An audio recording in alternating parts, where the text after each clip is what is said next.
Hello दोस्तों, आप सभी का स्वागत है स्टूडेंट टॉक पर। हम शुरू करने वाले हैं फिजिक्स के आगे के 25 क्वेश्चन जो कि आपके एग्जाम पॉइंट ऑफ व्यू से बहुत ज़्यादा इंपॉर्टेंट है। ठीक है, तो अगर आपने लेक्चर को शेयर नहीं किया है अपने दोस्तों के साथ, इसे शेयर कर दीजिए और प्लीज़ चैनल को सब्सक्राइब जरूर कर दीजिए। चलिए, ज़्यादा टाइम वेस्ट नहीं करते हैं और आते हैं आज के पहले क्वेश्चन पर। आपसे पूछा गया है कि बिजली के बल्ब के फिलामेंट के निर्माण के लिए टंगस्टन का प्रयोग किया जाता है, इसका क्या रीज़न है? हम सभी जानते हैं इसका क्या रीज़न है, लेकिन टंगस्टन का ही उपयोग क्यों किया जाता है ये तो हमें पता है। पर टंगस्टन आपने एक बार देखी होगा कि जो बल्ब होता है उसका टाइम पीरियड कम होता है, लेकिन जो ट्यूबलाइट होती है उसकी लाइफ टाइम बहुत ज्यादा होती है। इसका भी एक रीजन होता है जो कि क्वेश्चन आया हुआ है आपके वेरियस एग्जाम्स में। ठीक है, तो चलिए पहले हम इस क्वेश्चन को देखते हैं, बाद में इसे डिटेल से डिस्कस भी करेंगे। देखिए, आपसे पूछा है बिजली के बल्ब के फिलामेंट में टंगस्टन का प्रयोग ही क्यों किया जाता है। आप और किसी मेटल का भी उपयोग कर सकते हो। आपके ऑप्शन है सस्ती होती है, सुचालक होती है, गलनांक बहुत उच्च होता है और आघात वर्धनीयता। हम सभी जानते हैं कि गलनांक बहुत उच्च होता है, लेकिन आने वाला क्वेश्चन अब ये नहीं है। जो क्वेश्चन आने वाले हैं वो ऐसे होते हैं कि टंगस्टन, देखिए आपने देखा होगा कि जो बल्ब होता है, बल्ब की लाइफ टाइम हमेशा कम होती है। ओके, बल्ब की लाइफ टाइम कम होती है किससे? ट्यूबलाइट से। तो ये चीज आपको याद रखनी है। अब ये होती क्यों है ट्यूबलाइट लाइफ टाइम, ठीक है ना।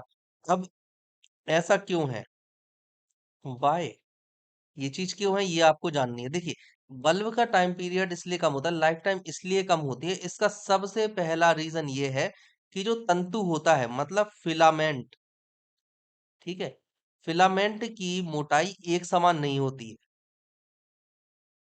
फिलामेंट की मोटाई समान नहीं होती, समझ रहे हो आप, इसलिए। और इसका दूसरा रीजन क्या होता है? दूसरा रीजन ये होता है कि जो बल्ब होता है, बल्ब बल्ब पूरी तरह से निर्वात नहीं होता। मतलब कि बल्ब में कुछ ना कुछ एयर तो रहती ही है। तो इसके ये दो रीजन है जो बहुत ज्यादा इंपॉर्टेंट है, जिनकी वजह से बल्ब का लाइफ टाइम ट्यूबलाइट के लाइफ टाइम से कम होता है। ये चीज आपको सीखनी है। ओके, चलिए अगला क्वेश्चन देखते हैं। विद्युत आवेश, हाँ, और इसमें एक और आप रीजन ऐड कर सकते हो। क्या होता है, जैसे बल्ब होता है, आप सभी ने देखा होगा इस तरह से बल्ब है अगर ऐसा, तो यहां से एक निकलता है, इ- इधर से दूसरा वायर निकलता है, बीच में लगा हुआ होता है फिलामेंट। तो इनमें क्या होता है, इन दोनों चीजों में करंट कंटिन्यूअसली बहती रहती है। मतलब कि जो करंट होती है, करंट ऑलवेज फ्लो होती रहती है, ऑलवेज फ्लो ड्यूरिंग ऑन, ठीक है ना, कंडीशन, ड्यूरिंग ऑन कंडीशन। लेकिन जो ट्यूबलाइट होती है, अगर हम बात करते हैं ट्यूबलाइट में क्या होता है, ट्यूबलाइट में भी ऐसा ही होता है, लेकिन ट्यूबलाइट में एक चीज होती है जो अलग होती है कि देखो यहाँ पर इसमें भी लगा हुआ होता है एक वायर, यहाँ इसमें भी लगा हुआ होता है, यहाँ से करंट आती है, करंट आती है। लेकिन ये जो आई है, जो इसमें आ रही है करंट, ये बस स्टार्ट करने के लिए आती है। मतलब स्टार्ट करने के लिए करंट का उपयोग करते हैं, स्टार्ट करने के लिए इन वायर के माध्यम से करंट देते हैं, माध्यम से करंट देते हैं, है ना। और जैसे ही इलेक्ट्रिसिटी स्टार्ट हो जाती है, मतलब ट्यूबलाइट जल जाती है, तो इसमें कंटिन्यू करंट नहीं आता है इनके माध्यम से, है ना। इसे एक बार कर देने के बाद फिर करंट डायरेक्ट यहाँ आता है, जिसकी वजह से ये वाले जो वायर हैं ये नुकसान नहीं पहुंचता, ये गलते नहीं है जल्दी। लेकिन इन वाले वायर्स में करंट कंटिन्यू फ्लो हो रही है, जिससे कि ये गल जाते हैं। इस वजह से भी बल्ब का जो लाइफ टाइम होता है वो कम होता है ट्यूबलाइट से। तो तीन रीजन है जो आपको याद रखना है। अगला क्वेश्चन आपसे पूछा गया है, विद्युत आवेश का एसआई मात्रक हम सभी जानते हैं। विद्युत आवेश का एसआई मात्रक क्या होता है? कूलाम। क्यू से हम चार्ज को रिप्रेजेंट करते हैं, कूलाम। एम्पियर, केल्विन या ई एस यू। सही आंसर क्या है? कूलाम, है ना। कूलाम होता है। एम्पियर किस चीज का होता है? करंट का, हम सभी जानते हैं। और केल्विन किस चीज का होता है? केल्विन होता है टेम्परेचर का। आपको एक चीज याद रखना है कि आवेश की मात्रा प्रवाहित धारा और समय के गुणनफल के बराबर होती है। ठीक है, ये चीज बहुत ज्यादा इंपॉर्टेंट है, याद रखना है। अब यहाँ से कितना आवेश फ्लो हो रहा है, वो कितने इलेक्ट्रॉन फ्लो हो रहे हैं, मतलब total number of electron, total number of electron, कितने होंगे? अगर हम n से रिप्रेजेंट करें तो N E is equal to,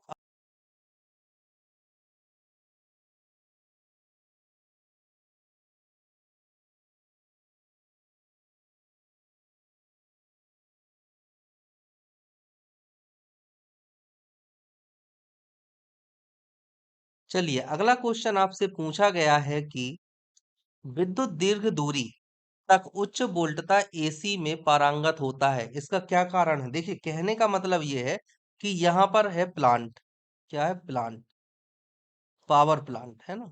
यहाँ पर हमने क्या किया? करंट जनरेट की, करंट जनरेशन हो रहा है यहाँ पर, ठीक है। अब हमें ये करंट भेजनी है कहाँ? हमारे घरों में, ठीक है। यहाँ से ये करंट हमें भेजनी है हमारे घरों में। अब यहाँ पर होता है वोल्टेज V1, यहाँ होता है वोल्टेज V2, और जो V1 होता है वो बहुत बहुत बहुत ज्यादा होता है V2 से। तो आपसे पूछा गया है कि ऐसा क्यों रखा जाता है, ठीक है। देखो क्या होता है, जो ए- ऊर्जा क्षय होता है H से अगर हम रिप्रेजेंट करें तो ऊर्जा क्षय का फॉर्मूला क्या होगा? हीट के माध्यम से I² R × T, ठीक है। T होता है समय, R प्रतिरोध, और I होती है धारा, ठीक है। तो जितनी ज्यादा, कहने चाहिए धारा जितने देर तक प्रवाहित होगी उतनी ही ज्यादा ऊर्जा का लॉस होगा। तो इस लॉस को कम करने के लिए, क्योंकि यहाँ से H समानुपाती हुआ I², मतलब अगर I ज्यादा है तो H कम H भी ज्यादा होगा, मतलब ऊर्जा क्षय बहुत ज्यादा हो जाएगा। और अगर I कम है तो H भी कम होगा, मतलब ऊर्जा क्षय भी कम होगा। तो आई को कम करने के लिए हम वोल्टेज को इंक्रीज करते हैं। अब ये होता कैसा है, देखिए P is equal to V I, हमने फॉर्मूला पढ़ा है ये पावर का, ठीक है। अब यहाँ पर P कैसी वैल्यू है? P है कांस्टेंट, ठीक है, P तो कांस्टेंट है। तो वी आई डायरेक्टली प्रोपोर्शनल हो जाता है किसके? कांस्टेंट के। तो V इनवर्सली प्रोपोर्शनल हो जाएगा I के। अब अगर आप V को इंक्रीज करोगे तो I डिक्रीज होगा। और अगर हम इस रिलेशन से देखें इक्वेशन 1 और इक्वेशन 2 से, तो इक्वेशन 1 और 1 एंड 2 का यूज करके आप क्या निकालोगे? एक रिलेशन निकालोगे, V समानुपाती 1/I समानुपाती 1/√H, ये इक्वेशन आती है। तो अगर हमें ऊर्जा क्षय कम करना है तो हम आई को कम करेंगे, और आई को कम करने के लिए हम वी को इंक्रीज कर देते हैं, समझ रहे हो? इस वजह से जो V1 होता है वो ज्यादा रखा जाता है और V2 को कम, ठीक है। चलिए अगला क्वेश्चन, इसका पहले आंसर लिख लीजिए आप, क्या होता है, किस लिए ऊर्जा को कम हानि हो, इस चीज के लिए, ऑप्शन ए। अगला क्वेश्चन आपसे पूछा गया है, एसी परिपथों में एसी मीटर मापते हैं। देखिए आप सभी ने देखा होगा कि जो एमीटर होता है, एमीटर, है ना, ये क्या मापता है? आप सभी मानते हो कि भाई ये करंट मापता है ना। लेकिन इसमें भी एक ट्रिक है कि ये कौन सा करंट मापता है। करंट के तो कई मान होते हैं, एक होता है V0 मतलब शिखर वैल्यू, एक होता है VRMS मतलब कि मार्ग माध्य मूल्य, मतलब रूट मीन स्क्वायर वैल्यू। ये कौन सी वैल्यू होती है? ये होता है peak point, peak point value या पीक वैल्यू बोलते हैं इसको। और ये कौन सी होती है? रूट मीन स्क्वायर वैल्यू, ठीक है ना। अब देखिए जो V0 होता है वो हमेशा √2 गुना होता है किस चीज का? VRMS का, समझ गए। तो जब आप मेजर करते हो अमीटर से, तो अमीटर क्या नापता है? अमीटर हमेशा नापता है RMS वैल्यू को, ठीक है ना, RMS वैल्यू को। अब देखो यहाँ पर आपने एक चीज सुनी होगी, दूसरा क्वेश्चन जो आता है, एक चीज आपने सुनी होगी कि जो एसी होती है जो बहुत ज्यादा डेंजर होती है, मोर डेंजर देन डीसी। ऐसा क्यों है? आपने ये चीज सुनी होगी, आप बस क्वेश्चन पढ़ लेते हो, याद कर लेते हो कि एसी ज्यादा खतरनाक। पर एसी खतरनाक क्यों है? देखो ये सब ऐसे क्वेश्चन होते हैं जिनको याद करने की जरूरत नहीं है। आप इसमें अपना समय बर्बाद मत करो, बस आप इन फॉर्मूले को याद रखो। जैसे ये है, अब जब आपने क्या किया, एक एसी है ना, सपोज कीजिए आपने सपोज किया क्या, सपोज कि एक एसी है जो कि कितनी है, 220 वोल्ट, है ना, 220 वोल्ट पर है। एक डीसी है जो कि है 220 वोल्ट पर। लेकिन जब हम उससे मापेंगे, अमीटर या वोल्ट मीटर से हम किसी चीज को मापते हैं, जैसे मान लीजिए हमने मापा, एक वोल्ट मीटर हमने लिया, ठीक है। अब हमने डीसी को मेजर किया तो डीसी कितनी आई? डीसी आई 220 वोल्ट। यही पी नॉट हो वी नॉट है, और यही वी आर एम एस है। मतलब कि डीसी में वर्ग माध्य मूलमान और शिखर मान एक ही होता है। लेकिन अगर हम एसी की बात करते हैं, जो एसी 220 थी, वो कितनी हो जाएगी, इंटू रूट टू गुना, और ये रूट टू गुना होके कितना हो जाएगा, अगर इसकी वैल्यू देखें तो 1.414 होती है। 220 गुणे 1.414, मतलब ये आ जाएगी यही कोई 310 के आसपास, है ना, अप्रोक्सीमेट। तो ये कितना होगा, 310 वोल्ट। अब जब आप 220 वोल्ट की किसी पावर को टच करते हो, तो अगर डीसी है तो आपको 220 वोल्ट का झटका लगा, लेकिन अगर एसी है तो एक्चुअल में जो उसकी पावर थी, वो जो उसका वोल्टेज था, वो कितना था, 310 या 311 वोल्ट। समझ रहे हो, इसके आसपास था। और यही एक रीजन है जिस वजह से व्यक्ति को एसी ज्यादा नुकसान पहुंचाती है। ठीक है ना, ये चीज आपको याद रखना चाहिए। चलिए, अगला क्वेश्चन आपसे पूछा गया है, बिजली के पंखे की गति बदलने के लिए प्रयुक्त साधन कौन सा होता है। बिजली के पंखे की गति आपको चेंज करनी है, प्रयुक्त साधन आपके ऑप्शन है रेगुलेटर, रेक्टिफायर, स्विच या एम्पलीफायर। क्या होता है, सही आंसर है रेगुलेटर। रेगुलेटर बनता किस चीज का है, किस चीज से, ट्रांजिस्टर, है ना, ट्रांजिस्टर, इस चीज का आपको याद रखना है। रेक्टिफायर से क्या होता है, रेक्टिफायर से जो एसी होती है वो डीसी में कन्वर्ट होती है। स्विच से क्या होता है, स्विच से ऑन ऑफ करने के काम में आता है। एम्पलीफायर क्या करता है, एम्पलीफायर क्या करता है, एम्पलीट्यूड जो होता है, एम्पलीट्यूड उसे बढ़ा देता है। और ये भी किस चीज का बना होता है, बाई ट्रांजिस्टर, है ना, ट्रांजिस्टर का उपयोग किया जाता है इसमें भी। चलिए, अगला क्वेश्चन आपसे पूछा गया है, सौर कोशिकाएं। सौर कोशिकाएं, देखिए यहाँ पर कोशिकाएं नहीं है, यहाँ पर सेल है। ट्रांसलेशन करने में गलत हो गया होगा, तो ये सेल है, मतलब सौर सेल, सोलर सेल। ठीक है, ये है। किस सिद्धांत पर कार्य करता है, प्रकाश विद्युत प्रभाव पर, प्रकाश के वोल्टी प्रभाव पर, प्रकाश संश्लेषण पर, या प्रकाश चालकीय प्रभाव पर कार्य करता है। क्वेश्चन नंबर 81, सही आंसर क्या हो जाएगा इसका, प्रकाश विद्युत प्रभाव। इसमें क्या चीज होती है, इसमें होती है सिलिकॉन की प्लेट। दो चीजें आपको याद रखनी, जो क्वेश्चन आता है कि सौर सेल में किस चीज का उपयोग किया जाता है, सिलिकॉन की प्लेट का। और दूसरी चीज जो अब पूछी जाती है, वो ये पूछी जाती है कि कौन सा दर्पण उपयोग में लाया जाता है। तो आपको याद रखना है कॉनकेव, कॉनकेव मतलब अवतल दर्पण। ठीक है, ये चीज भी आपको उपयोग में याद रखना है ना, अवतल दर्पण उपयोग में लाया जाता है। ये दोनों चीजें आपको इससे रिलेटेड याद रखनी है। ठीक है, बाकी आपको है ही पता कि ये फोटो एनर्जी को किस में कन्वर्ट करता है, इलेक्ट्रिकल एनर्जी में, इलेक्ट्रिकल एनर्जी। ठीक है, ये चीज आपको याद रखनी है। चलिए, अगला क्वेश्चन आपसे पूछा है, हमारे घरेलू विद्युत परिपथ में फ्यूज पिघल जाता है जब भारी वृद्धि होती है। किस चीज में भारी वृद्धि होने पर फ्यूज पिघल जाता है, आपसे ये पूछा गया है। सही देखो, इसमें वही फॉर्मूला याद करना है, याद रखने वाली बात है ही नहीं है, आपको बस फॉर्मूला पता होना चाहिए, H is equal to I square R T. ठीक है, आर कांस्टेंट है, टी इंक्रीज होगा, लेकिन टी किस वजह से इंक्रीज, नहीं सॉरी, टाइम, टाइम भी कांस्टेंट है। तो एच समानुपाती आई स्क्वायर। ठीक है, आई स्क्वायर जितना ज्यादा होगा, ऊर्जा मतलब हीट उतनी ही ज्यादा जनरेट होगी। हीट जितनी ज्यादा जनरेट होगी, उसके उससे बल्ब की जो लाइफ टाइम है, वो कैसा हो जाएगा, कम हो जाएगा, लाइफ टाइम। आपसे ऑप्शन पूछे गए हैं, किस चीज को बढ़ाने पर जो फ्यूज तार है वह पिघल जाता है। सही ऑप्शन क्या हो जाएगा इसमें से, धारा, प्रेरण, धारिता या प्रतिरोध। क्या है, धारा। आप जितनी ज्यादा धारा बढ़ाओगे, जितनी ज्यादा आप उसमें धारा बढ़ाओगे, आपके फ्यूज होने के चांसेस उतने ही ज्यादा होते हैं। चलिए, अगला क्वेश्चन, प्रकाश विद्युत सेल बदलता है, प्रकाश विद्युत सेल, प्रकाश विद्युत सेल मतलब प्रकाश ऊर्जा को विद्युत ऊर्जा में बदलता है। ठीक है ना, सही आंसर यहाँ पर क्या होना चाहिए, ऑप्शन सी। इस पर हम ज्यादा डिस्कस नहीं करेंगे। अगला क्वेश्चन आपसे पूछा है, प्रत्यावर्ती धारा को दिष्ट धारा में, प्रत्यावर्ती मतलब एसी को डीसी में कन्वर्ट करने के लिए किस चीज का उपयोग किया जाता है, डायनेमो, नहीं, डायनेमो क्या करता है बताइए, डायनेमो करता है यांत्रिक एनर्जी मतलब मैकेनिकल एनर्जी को, मैकेनिकल या यांत्रिक ऊर्जा को किस चीज में कन्वर्ट करता है, इलेक्ट्रिकल में, इलेक्ट्रिकल एनर्जी, इलेक्ट्रिकल मतलब विद्युत। ठीक है, ट्रांसफॉर्मर, ट्रांसफॉर्मर क्या करता है, वोल्टेज को हाई और लो करने में।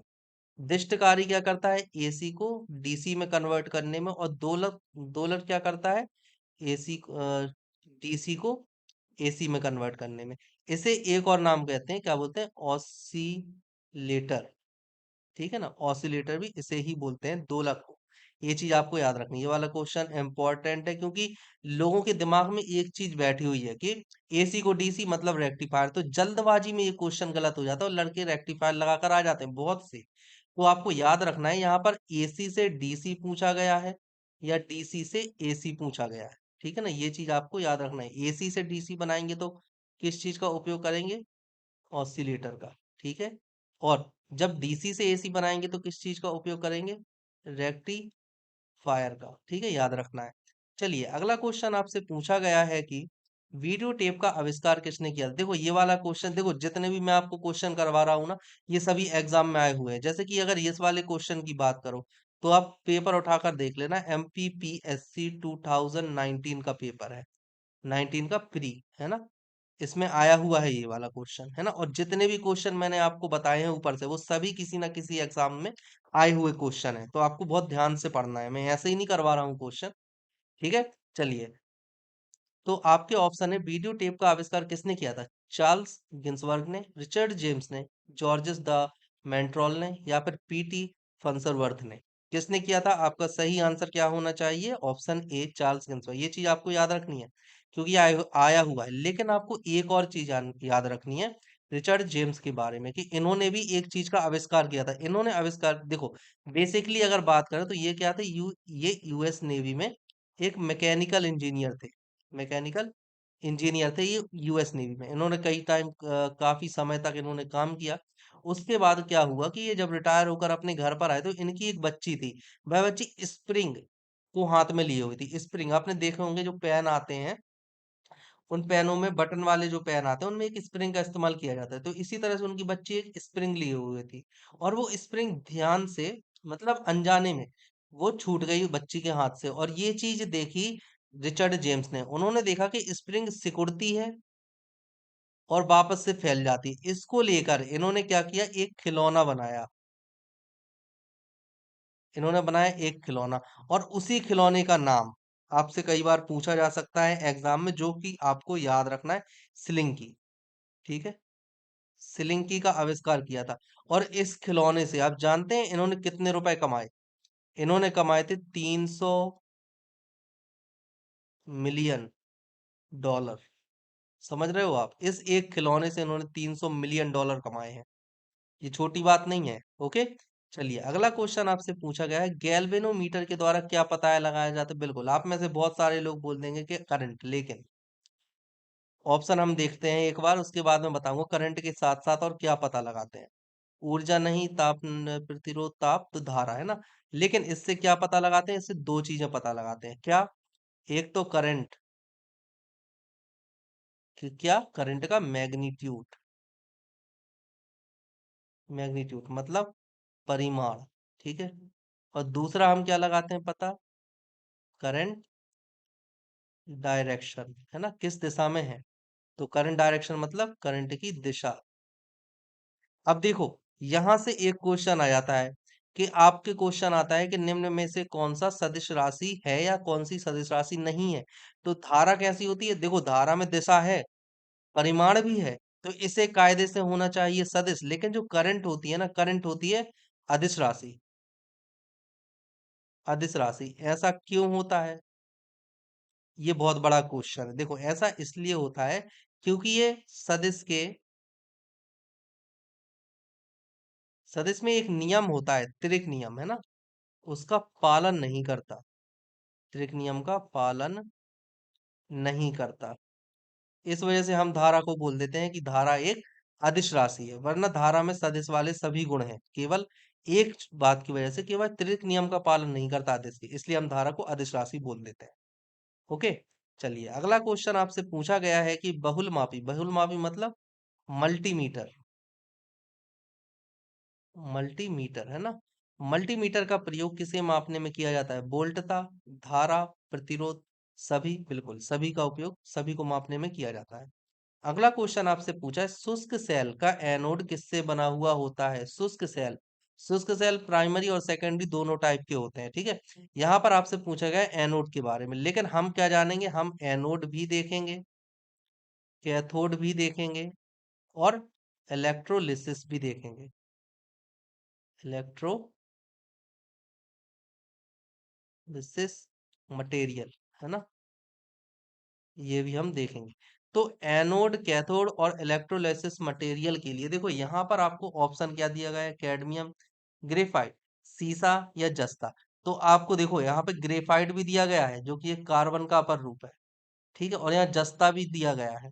अब ये कंफ्यूजन पैदा कर देता है बच्चों के दिमाग में। तो आपको एक चीज याद रखना है, क्वेश्चन नंबर 388 में, कि जो कैथोड और एनोड की बात आए, जब भी आए, तो मैक्सिमम केसेस में एनोड किस चीज का बनाओगे आप, जिंक का। मैक्सिमम केसेस में एनोड जिंक, 99% केसेस में एनोड जिंक का होता है। और यहाँ पर कैथोड किस चीज का होगी, कार्बन की एक छड़, मतलब कि ग्रेफाइट। ग्रेफाइट, है ना, ग्रेफाइट, या फिर कार्बन भी लिखा हुआ आ सकता है। और जो इलेक्ट्रोलिटिक मटेरियल होता है, इलेक्ट्रोलिटिक मटेरियल का उपयोग के रूप में किस चीज का आप उपयोग करोगे, एक तो होता है NH4Cl प्लस ZnCl2, इनका उपयोग आप कर सकते हो। इसे आप नौसादर भी बोलते हो, ठीक है ना, क्वेश्चन आता है इसे आप क्या बोलते हो, नौसादार। चलिए, अगला क्वेश्चन आपसे पूछा गया है सेमीकंडक्टर का एक उदाहरण। सेमीकंडक्टर मतलब अर्धचालक, जर्मेनियम, जर्मन सिल्वर, आर्सेनिक या फास्फोरस, क्या है, जर्मेनियम। तो जर्मेनियम और सिलिकॉन। अब यहाँ पर एक चीज मैं आपको बता रहा हूँ, 0.7 वोल्ट और 1.1 वोल्ट, ये क्या है इन दोनों के, ये आपको बताना है कमेंट सेक्शन में। चलिए, अगला क्वेश्चन आपसे पूछा गया है, डायनेमो एक यंत्र है। डायनेमो किस तरह का यंत्र है, विद्युत ऊर्जा को यांत्रिक ऊर्जा में, यांत्रिक ऊर्जा को पैदा करता है, विद्युत ऊर्जा पैदा करता है, या फिर यांत्रिक ऊर्जा को विद्युत ऊर्जा में बदलता है। बिल्कुल सही, डायनेमो क्या करता है, यांत्रिक ऊर्जा को विद्युत ऊर्जा में बदल देता है। नाम से ही पता पड़ रहा है, जनरेटर। समझ गए। चलिए, अगला क्वेश्चन आपसे पूछा गया है, तड़ित चालक बनाने के लिए प्रयुक्त धातु कौन सी होती है, कॉपर, लोहा, एल्यूमिनियम या जिंक। सही आंसर है कॉपर। लेकिन अगर आपको पता है कि तड़ित चालक का काम क्या होता है, तो आप आसानी से इस क्वेश्चन का आंसर दे सकते हो। आपको ये क्वेश्चन याद करने की जरूरत ही नहीं है। देखो ऐसे में क्या होता है, एक बिल्डिंग है ना, बिल्डिंग है ये, इस तरह से एक बिल्डिंग बना दी गई। बिल्डिंग के ऊपर एक बना दी जाती है, रॉड लगा दी जाती है, जो कि नीचे आकर जमीन में घुस जाती है, ठीक है, जैसे जमीन में लगा देते हैं। ये वाला जो रॉड होता है, इसे हम बोलते हैं क्या, तड़ित चालक। तड़ित चालक। तड़ित मतलब क्या होता है, थंडर, मतलब बिजली, और चालक मतलब क्या होता है, कंडक्टर, है ना, कंडक्टर। अब देखो ये ऊंचाई पर इसलिए लगाया जाता है कि जब बादल होते हैं, ठीक है ना, तो इन बादल से जो बिजली आती है, वह बिल्डिंग को किसी तरह का कोई नुकसान ना पहुंचाए। जब बादल से बिजली गिरे, तो वह इस कॉपर धातु से होती हुई जमीन में प्रवेश कर जाए। समझ रहे हो, क्योंकि जमीन का वोल्टेज कितना होता है, 0 माना गया है जमीन के वोल्टेज को। ओके, इससे भी रिलेटेड क्वेश्चन आता है, मैं आपको बता देता हूँ कि क्वेश्चन आता है कि जमीन के वोल्टेज को, मतलब पृथ्वी के विभव को 0 क्यों माना गया है, और आपके ऑप्शन दिए रहते हैं कई, तो उसमें सही आंसर आपको ये लगाना है, क्योंकि इसमें विभव, इससे विभव निकालने पर या डालने पर पृथ्वी के विभव पर कोई प्रभाव नहीं पड़ता है, इसलिए हम इसका विभव शून्य मान लेते हैं ना, ये क्वेश्चन आता है। तो यहाँ पर आपका क्या आंसर हो गया, कॉपर। किस लिए बनाया जाता है, कि जब भी बिजली बिल्डिंग पर गिरे, तो इस चालक तार से होती हुई जमीन में प्रवेश कर जाए और बिल्डिंग सुरक्षित रहे, इस वजह से। ठीक है, अगला क्वेश्चन आपसे पूछा गया है, निम्नलिखित में से वह युक्ति कौन सी है जो सिग्नल को निम्न प्रतिरोध क्षेत्र से उच्च प्रतिरोध क्षेत्र में अंतरित कर देती है। निम्न प्रतिरोध क्षेत्र से उच्च प्रतिरोध क्षेत्र में अंतरित कर देती है। देखो, ट्रांजिस्टर, NPN और PNP, डायोड, प्रेरक, संधारित्र, नहीं, ये कोई भी नहीं है। सही आंसर इसका क्या हो जाएगा, सही आंसर इसका है ए, ट्रांजिस्टर। ठीक है ना।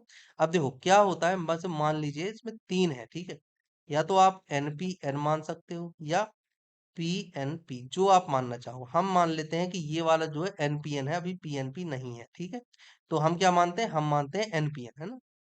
तो देखिए, NPN में क्या होता है कि हम एक को जोड़ेंगे हाई से और एक को जोड़ेंगे लो से। मतलब अगर यहाँ पर इलेक्ट्रॉन है, मतलब नेगेटिव प्लस और नेगेटिव। इसे हम जोड़ते हैं धन सिरे से, है ना, पश्च अभिनति में। और इसे हम जोड़ते हैं अग्र अभिनति में, इस तरह से। Minus plus, plus minus. तो ये वाला कौन सा, ये वाला जो जंक्शन है यहाँ पर आप देख रहे हो, ये वाला जंक्शन कैसा होता है और ये वाला जंक्शन कैसा होता है। ये वाला जो जंक्शन है ये आ जाता है बैकवर्ड बायस में। बैकवर्ड बायस मतलब कि पश्च अभिनति में आ जाता है। और ये वाला जो जंक्शन है, ये वाला जंक्शन हो जाता है फॉरवर्ड, फॉरवर्ड बायस में। ठीक है ना, फॉरवर्ड बायस में आ गया। अब देखो, जब फॉरवर्ड बायस होता है तो उसमें जो प्रतिरोध होता है वो कम होता है, और बैकवर्ड बायस में प्रतिरोध ज्यादा होता है। अब यहाँ पर क्या हुआ, जब करंट आपने फ्लो की, ये है करंट, जब आपने फ्लो की इस तरह से आई, तो ये कहाँ गई, ये गई निम्न प्रतिरोध से। कहाँ से गई, ये गई निम्न प्रतिरोध, मतलब लो रेजिस्टेंस से कहाँ गई, हाई रेजिस्टेंस की ओर। मतलब कि हाई रेजिस्टेंस की ओर गई। तो सही आंसर क्या होगा, ट्रांजिस्टर, इसलिए ट्रांजिस्टर सही आंसर है। ठीक है। देखो, आप लोगों को ना याद नहीं करने हैं क्वेश्चन, समझने हैं जैसे मैं आपको समझा रहा हूँ, और आपको डेफिनेटली आपका सिलेक्शन भी होगा। चलिए, अगला क्वेश्चन आपसे पूछा गया है कि धारावाहक तार कैसा होना चाहिए। धारावाहक तार जिसमें आप धारा प्रवाहित कर रहे हो, कैसा होना चाहिए धारावाहक तार। पॉजिटिव मतलब कि उसमें पॉजिटिव आयंस वगैरह होने चाहिए। ऋणात्मक लिखा है यहाँ पर, तो ऋणात्मक आयंस होने चाहिए, मतलब कि इलेक्ट्रॉन्स होने चाहिए एक तरफ, इनका कहना है। या फिर पॉजिटिव होना चाहिए, शक्ति के आधार पर होना चाहिए, या फिर न्यूट्रल होना चाहिए। तो सही आंसर क्या है, न्यूट्रल होना है। अब न्यूट्रल क्यों होना चाहिए, ये देखने वाली बात है। देखो, जो धारावाहक चालक होता है ना, कौन सा चालक, धारावाहक। धारावाहक में क्या होती है, धारा निकल रही है, ठीक है, एक सिरे से दूसरे सिरे की तरफ। जो जो इलेक्ट्रॉन है, इलेक्ट्रॉन यहाँ से प्रवेश कर रहे हैं और यहाँ से निकल रहे हैं, तो इसको न्यूट्रल होना चाहिए। अगर इसमें किसी भी तरह का कोई आवेश आ गया, प्लस आवेश आ गया या माइनस आवेश आ गया, मान के चलिए कि यहाँ पर आपने प्लस आवेश दे दिया तार को, है ना, प्लस आवेश दे दिया, तो यहाँ से जब कोई इलेक्ट्रॉन निकलेगा, यहाँ अगर प्लस आवेश है तो आकर्षित तो होगा, लेकिन यहाँ पर आकर फिर ये न्यूट्रल हो जाएगा, इलेक्ट्रॉन आगे नहीं जा पाएगा। समझ में आ रही है बात। अगर यहाँ पर आपने प्लस दे दिया और यहाँ से इलेक्ट्रॉन माइनस लेकर आ रहा है, तो इसके साथ माइनस और प्लस मिलकर क्या बना लेंगे, न्यूट्रल हो जाएंगे, जो कि हमारे लिए बहुत ज्यादा नुकसानदायक है, और धारा प्रवाहित नहीं होगी क्योंकि स्वतंत्र इलेक्ट्रॉन नहीं है। लेकिन अगर आपने यहाँ पर नेगेटिव दे दिया, थोड़ी देर के लिए हम सपोज करते हैं कि आपने नेगेटिव दे दिया, ठीक है, नेगेटिव देने के बाद क्या होगा कि जो माइनस माइनस होता है एक दूसरे को क्या करेंगे, प्रतिकर्षित करेंगे। तो धारा को, जो इलेक्ट्रॉन का फ्लो है, इलेक्ट्रॉन का फ्लो होना बहुत ज्यादा मुश्किल हो जाएगा। समझ रहे हो, ऐसी कंडीशन में इलेक्ट्रॉन फ्लो मुश्किल हो जाएगा, जिस वजह से हम ना तो पॉजिटिव दे सकते हैं और ना ही नेगेटिव दे सकते हैं। कैसा होना चाहिए, न्यूट्रल। समझ गए, बढ़िया। अगला क्वेश्चन आपसे पूछा गया है कि निम्न में से कौन सा सीआरटी का हिस्सा है। सीआरटी क्या है, सीआरटी है कैथोड रे ट्यूब। ठीक है ना, सीआरटी क्या है, cathode ray tube. Cathode ray tube कैसी होती है, इस तरह से। ओके, यहाँ पर होता है इलेक्ट्रोड, यहाँ होता है इलेक्ट्रोड, ठीक है। अब ये होता है जैसे कैथोड, ठीक है। यहाँ से एक किरण पुंज, इलेक्ट्रॉन पुंज निकलेगी निकलेगी निकलेगी, और यहाँ एक स्क्रीन टाइप लगी हुई होती है। कैसी, समकक्ष होती है, किस चीज के, समकक्ष मान सकते हो टीवी स्क्रीन। ये भी आया हुआ क्वेश्चन है कि कैथोड रे में जो समांतर प्लेट लगी हुई होती है वो किसके समकक्ष होती है। ये समांतर प्लेट है, क्या है ये, समांतर प्लेट, लिख देता हूं मैं, समांतर प्लेट। तो ये किसके समकक्ष होती है, टीवी स्क्रीन के, है ना। यहाँ से इलेक्ट्रॉन निकले, इस जगह पर टकराएंगे और प्रदीप्ति उत्पन्न हो जाएगी। क्या उत्पन्न हो जाएगी, प्रदीप्ति देने लगते हैं। इसे हम बोलते हैं पूरा कैथोड, कैथोड रे। ठीक है। अब आपसे पूछा गया है कि जो सीआरटी का हिस्सा कौन सा नहीं है। अब देखो, छाया आच्छाद मतलब ये वाला पार्ट, ये तो है। फास्फोरस, देखो यहाँ पर क्या होता है, कैथोड रे के अंदर सीआरटी होती है, सीआरटी के अंदर क्या होती है, एक पतली सी लेयर चढ़ी हुई होती है, ये वाली जो आप देख रहे हो। ठीक, ये सीआरटी के अंदर है। ये सीआरटी के अंदर जो लेयर होती है, ये फास्फेट मटेरियल की लेयर होती है। कौन सी लेयर होती है ये सीआरटी के अंदर, आपको याद रखनी है, ये होती है फास्फोरस लेप होता है ये। ठीक है, ये कौन सा होता है, लिख लेना है आपको। फास्फोरस लेयर है ना, फास्फोरस की एक परत चढ़ा दी जाती है, जिससे कि कोई भी इलेक्ट्रॉन वगैरह बाहर ना जाए। जब इलेक्ट्रॉन इससे टकराते हैं तो ऊर्जा का आदान प्रदान होता है, इस वजह से चमक आती है। ठीक है, अब इतना आपने देख लिया कि छाया वाला भाग भी होता है, फास्फोरस पट्टी भी होता है, इलेक्ट्रॉन गन होती है, बिल्कुल ये इलेक्ट्रॉन निकल रहे हैं तो इलेक्ट्रॉन गन है। क्या नहीं है, गैस प्लाज्मा नहीं है, ये चीज आपको याद रखना है, क्या नहीं है, गैस प्लाज्मा। अब एक और क्वेश्चन आता है जो कि कई बार पूछा गया कि कैथोड रे ट्यूब कौन कौन से रंग को, जो सीआरटी होती है, कौन कौन से रंग उत्सर्जित कर सकती है। तो आपको ये कलर याद होना चाहिए। एक तो देखो, जैसे विव की ओर हम लिख देते हैं ना, क्या लिख देते हैं, विव ग्योर, ये लिख देते हैं। तो ये बस शुरू के दो नहीं होंगे, कौन से नहीं होंगे, ये वाले जो शुरू के दो हैं ये नहीं होंगे, बाकी ये पांचों ये देती है। ठीक है ना, तो ये याद करना बहुत ज्यादा आसान है। इसके अलावा तीन कलर और होते हैं, एक कौन सा होता है, एक होता है व्हाइट, जो आपको याद रखना है। ठीक है, सेकंड कलर जो आपको याद रखना है, वो आपको याद रखना है पिंक, मतलब गुलाबी, सफेद। और एक और होता है जो आपको याद रखना है, एम्बर, है ना, एम्बर कलर। ठीक है ना, एम्बर मतलब रानी कलर। ठीक है ना, ये भी होता है। तो ये टोटल 8 प्रकार के कलर को देती है सीआरटी ट्यूब। ठीक है, आपको इतना याद रखना है सीआरटी के बारे में। अगला क्वेश्चन आपसे पूछा गया है, अतिचालक वह चालक है जिसका क्या शून्य होता है। अतिचालक पदार्थ में क्या शून्य होता है, करंट, करंट प्रवाह होता है क्या, बिल्कुल होता है। विभव, नहीं, विभव भी होता है, जब करंट है विभव भी होगा। प्रेरकत्व, बिल्कुल होता है। सही आंसर क्या है, प्रतिरोध, प्रतिरोध शून्य होता है ना, प्रेरकत्व से कोई लेना देना नहीं, प्रतिरोध शून्य होता है। जो अतिचालक पदार्थ होते हैं, देखो अतिचालक पदार्थ आपको मिलेगा कैसे, लो टेम्परेचर पर मिलेगा। ठीक है, और इसमें क्या होगा, जो प्रतिरोध होता है वो शून्य होती है, तो जो करंट हो जाएगी वो क्या हो जाएगी, अनंत। ठीक है ना, अनंत समय तक फ्लो होती रहती है, ये होता है अतिचालक में। ठीक है, इतना आपको याद रखना है।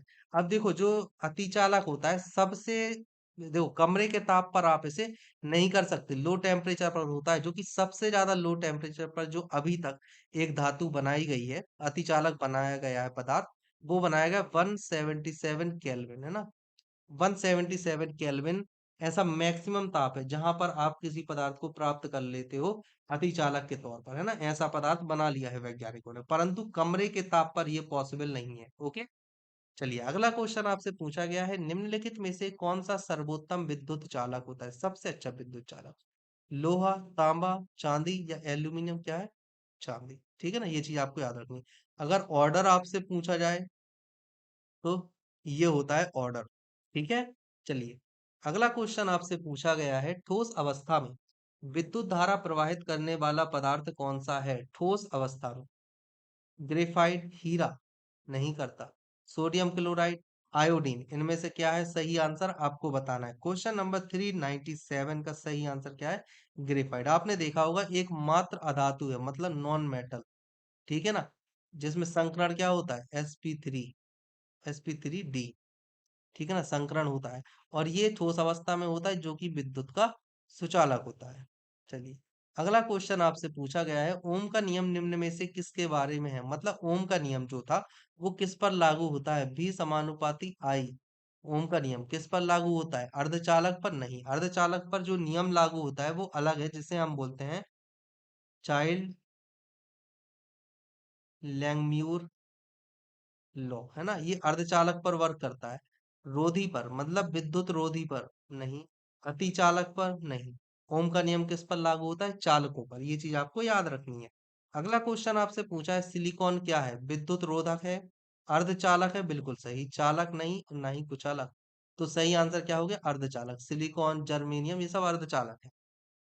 अगला क्वेश्चन आपसे पूछा है, बैटरी के प्रचालन का मूल सिद्धांत क्या होता है, बैटरी किस सिद्धांत पर वर्क करती है, अपोहन के सिद्धांत पर वर्क करती है क्या बैटरी। अगला, अम्ल आधारित अंतरक्रिया पर निर्भर करती है, उपापचय पर निर्भर करती है, या विद्युत अपघट्य। सही आंसर क्या है, विद्युत अपघट्य, हम ये सब जानते हैं। अपोहन क्या होती है, ये हम ऑलरेडी पिछले लेक्चर्स में डिस्कस कर चुके हैं। अम्ल आधारित अंतरक्रिया, अंतरक्रिया मतलब इंटर रिएक्शन, नहीं। उपापचयन क्या होता है? ये भी हम देख चुके हैं, उपापचयन। ओके, पिछले लेक्चर में हम इन चीजों को डिस्कस कर चुके हैं। तो आज के लिए इतना काफी है, आपके 400 क्वेश्चन हो चुके हैं। अभी 1600 क्वेश्चन और बचे हुए हैं आपके एग्जाम के पहले, जो मुझे कंप्लीट करवाने हैं। और इन 1600 question plus 400 question, total 2000 question में आपके एग्जाम की जितनी भी थ्योरी है फिजिक्स की, पूरी कंप्लीट करवा दूंगा मैं, ये मेरा आपसे वादा है। आपको कोई दिक्कत नहीं होने वाली। आप किसी भी यूट्यूब चैनल से जाकर पढ़ लेना, उनके क्वेश्चन सॉल्व कर लेना, आप कर लोगे। इतना मुझे भरोसा है, आप भी इतना विश्वास जगा लोगे अपने आप। ठीक है, तो चलिए आज के लिए इतना काफी है, और मिलते हैं कल अगले लेक्चर में।